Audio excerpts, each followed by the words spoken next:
નમસ્કાર મિત્રો, સ્વાગત છે તમારું આપણી લક્ષ્યવેધ યુટ્યુબ ચેનલ પર। આજે મિત્રો આપણે વાત કરીશું પીએસઆઈ અને કોન્સ્ટેબલની 2026ની જે ભરતી આવી ચૂકી છે તેનું 13,591 જગ્યા પર વિગતવાર નોટિફિકેશન જાહેર થઈ ચૂક્યું છે। તો મિત્રો આપણે આ વિડીયોમાં વાત કરીશું રનિંગ ક્યારે આવશે અને મિત્રો આજથી ફોર્મ ભરાવાના ચાલુ થઈ ગયા છે। તો મિત્રો આપણી યુટ્યુબ ચેનલમાં નવા હોય તો વિડીયોને લાઈક કરજો અને ચેનલને સબસ્ક્રાઈબ કરી દેજો। તો ચાલો મિત્રો વિડીયોની શરૂઆત કરીએ। મિત્રો ગુજરાત રાજ્ય પોલીસ દળ વર્ગ 3ની પીએસઆઈ માટે અને લોકરક્ષક એટલે કે કોન્સ્ટેબલની સીધી ભરતીની જાહેરાત થઈ ચૂકી છે। આજથી તેના ફોર્મ ભરવાના ચાલુ થઈ ગયા છે।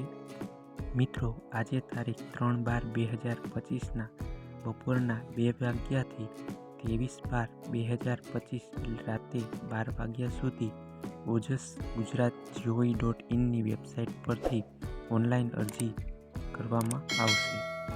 મિત્રો જગ્યાની વાત કરવામાં આવે તો 13,591 જગ્યા પર આ ભરતીની જાહેરાત થઈ ચૂકી છે, જેમાં બિન હથિયારી પોલીસ, હથિયારી પોલીસ, જેલર, ગ્રુપ 2, બિન હથિયારી પોલીસ કોન્સ્ટેબલ, હથિયારી પોલીસ કોન્સ્ટેબલ, જેલ સિપાઈ પુરુષ, જેલ સિપાઈ મહિલા, હથિયારી પોલીસ કોન્સ્ટેબલ એટલે કે એસઆરપીએફની આમ ટોટલ 13,591 જગ્યા પર ભરતી કરવામાં આવી છે। આગળ મિત્રો વયમર્યાદા અને શૈક્ષણિક લાયકાતની વાત કરવામાં આવે તો પીએસઆઈ માટે મહત્તમ 35 વર્ષ અને તેની શૈક્ષણિક લાયકાત ગ્રેજ્યુએટ એટલે કે તમે સ્નાતક હોવા જોઈએ। આગળ મિત્રો લોકરક્ષક કોન્સ્ટેબલની વાત કરવામાં આવે તો વયમર્યાદા 18 વર્ષ કરતાં ઓછી ન હોવી જોઈએ અને 33 વર્ષ કરતાં વધુ ન હોવી જોઈએ। શૈક્ષણિક લાયકાત તેમાં ધોરણ 12 પાસ માંગવામાં આવ્યું છે। પીએસઆઈ અને લોકરક્ષક કોન્સ્ટેબલની છૂટછાટ અંગે વાત કરવામાં આવે તો જનરલ કેટેગરીમાં આવતા મહિલા ઉમેદવારને 5 વર્ષ, અનામત કેટેગરી પુરુષ ઉમેદવારને 5 વર્ષ, અનામત મહિલાને 10 વર્ષ, રમતવીરો માટે 5 વર્ષ, માજી સૈનિકોને જે છૂટછાટ આપવામાં આવી છે તેની ઉપરાંત 3 વર્ષ સુધીની છૂટછાટ મળશે।